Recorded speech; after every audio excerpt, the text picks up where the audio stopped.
Info Globe کے معزز ناظرین السلام علیکم ناظرین، دنیا میں ٹوٹل 5 اوشن پائے جاتے ہیں، لیکن اگر بات سب سے بڑے اوشن یعنی کہ پیسیفک اوشن کی کریں تو آپ کو یہ جان کر حیرت ہوگی کہ پیسیفک اوشن اس دنیا کے ٹوٹل خشکی کے حصے سے بھی 17 ملین اسکوائر کلومیٹر بڑا ہے۔ دنیا کے اس سب سے بڑے سمندر کی لمبائی کا اندازہ آپ اس بات سے لگا لیجئے کہ چلی کے ساحل سمندر پر پیسیفک اوشن میں اگر ارتھ کے آر پار سوراخ کیا جائے تو پھر بھی وہ سوراخ ارتھ کی دوسری سائڈ پیسیفک اوشن پر ہی نکلے گا۔ اتنے بڑے اوشن میں صرف چند آئی لینڈز ہیں، لیکن اس عالیشان اوشن کے مقابلے میں صرف ایک ڈاٹ کے برابر نظر آتے ہیں، اور زیادہ حیران کر دینے والی بات یہ ہے کہ ان میں اکثر ایسے آئی لینڈز ہیں جن پہ آج تک کسی انسان نے قدم نہیں رکھا، اور اگر کوئی بدقسمت شخص اس اوشن میں گم ہو جائے تو اسے ڈھونڈنے کا چانس لگ بھگ ناممکن ہوگا۔ لیکن آج آپ کو ایسے دو دوستوں کی ریئل سٹوری بتائیں گے جو کئی مہینوں تک اس بے رحم سمندر میں پھنس گئے تھے۔ ان میں سے ایک اس سمندر کی ظالم موجوں کا لقمہ اجل بن گیا،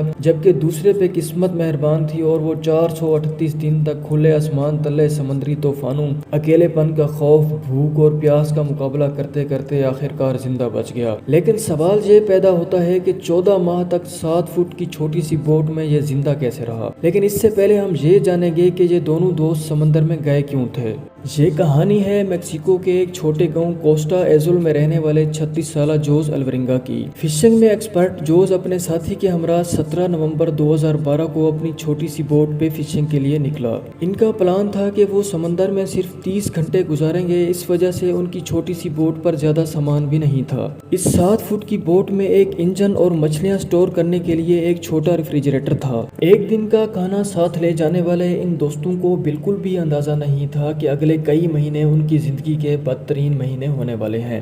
وہ میکسیکو کے ساحل سے 120 کلومیٹر دور گئے اور اپنا جال سمندر میں بچھا دیا، لیکن ابھی انہیں پہنچے ہوئے چند گھنٹے ہی ہوئے تھے کہ ایک خوفناک سمندری طوفان وہاں آ پہنچا۔ اپنی جان بچانے کے لیے وہ مچھلی کے جال کو وہیں چھوڑ کر واپس ساحل کی طرف بھاگے تاکہ اس خوفناک طوفان سے اپنی جان بچائی جا سکے۔ انہوں نے اپنی بوٹ کو مسلسل 6 گھنٹوں تک تیز رفتار کے ساتھ ساحل کی طرف بھگایا، اور وہ ساحل سے صرف 20 کلومیٹر ہی دور تھے اور انہیں اپنے گاؤں کی پہاڑیاں بھی نظر آنے لگی تھیں۔ لیکن بدقسمتی یہ ہوئی ان کی بوٹ کا انجن کام کرنا چھوڑ گیا۔ انہوں نے بہت کوشش کی کہ کسی بھی طرح طوفان کے جہاں پہنچنے سے پہلے وہ ساحل کی طرف پہنچ جائیں۔ اسی کوشش میں ابھی تھوڑا ہی ٹائم گزرا تھا کہ انہیں تیز ہواؤں کے شور کے ساتھ گھنے سیاہ بادلوں کا طوفان تیزی سے بڑھتا ہوا دکھائی دیا۔ جوز اور اس کے دوست کے لیے اچھی خبر یہ تھی کہ گاؤں سے 20 کلومیٹر کے فاصلے پر ہونے کے باوجود بھی ان کے ریڈیو پر سگنل آ رہے تھے، لیکن مسئلہ یہ تھا ریڈیو کی بیٹری ختم ہونے والی تھی۔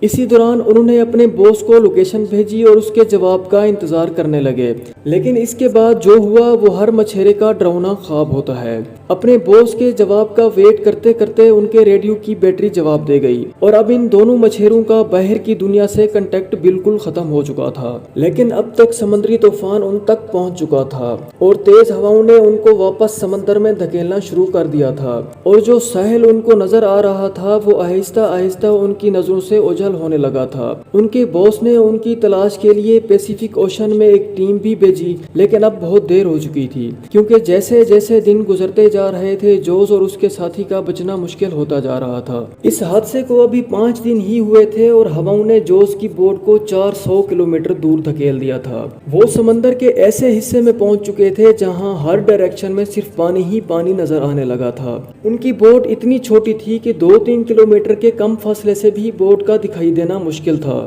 نہ ہی ان کے پاس فلیئر گن تھی اور نہ ہی وہ آگ جلا کر دھوئیں سے اپنی موجودگی کا احساس دلا سکتے تھے۔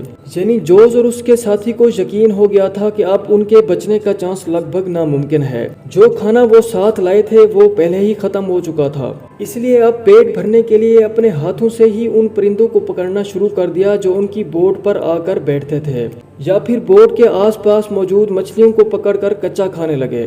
پیاس بجھانے کے لیے بارش کا پانی سمندر میں تیرنے والی پلاسٹک کی بوٹلز میں جمع کر کے پینے لگے، کیونکہ انہیں پتا تھا سمندر کا کھارا پانی پینے سے موت واقع ہو سکتی ہے۔ لیکن جب کئی دنوں تک بارش نہیں ہوتی تھی تب وہ اپنی پیاس بجھانے کے لیے مچھلیوں کا خون پیتے تھے، اور وہ بھی تب جب وہ ان کو پکڑنے میں کامیاب ہو جاتے تھے۔ دن گزرتے گئے اور پھر مہینے۔ جس مشکل میں ان کے دن اور رات گزر رہے تھے وہ ہمارے لیے امیجن کرنا مشکل ہے۔ آخرکار جوز کا ساتھی یہ ٹارچر برداشت نہ کر سکا اور 4 مہینوں کے بعد اس نے سوسائڈ کر لی۔